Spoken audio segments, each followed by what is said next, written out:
RP TV news Bangla.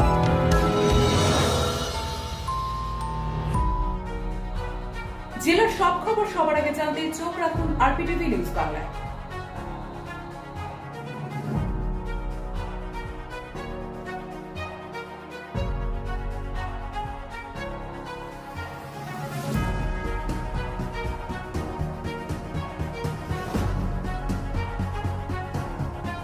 আজ শিক্ষক দিবস উপলক্ষে অন্যান্য জেলার মতো দক্ষিণ চব্বিশ পরগনা জেলাও ভার্চুয়াল মোডে মাননীয় মুখ্যমন্ত্রী মমতা বন্দ্যোপাধ্যায়ের উপস্থিতিতে শিক্ষারত্ন ও সেরা বিদ্যালয়ের সম্মাননা প্রদান অনুষ্ঠানের সাথে ভার্চুয়াল মোডে যুক্ত ছিলেন। অনুষ্ঠানে উপস্থিত ছিলেন মাননীয় জেলাশাসক, মাননীয় সভাধিপতি, মাননীয় অতিরিক্ত জেলাশাসক এবং অন্যান্য বিশিষ্ট অতিথিবর্গ।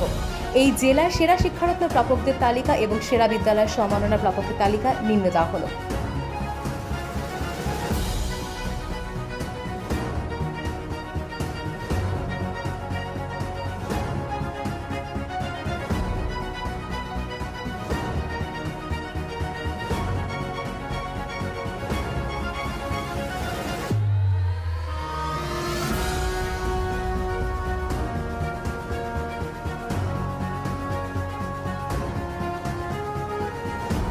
RP TV News Bangla।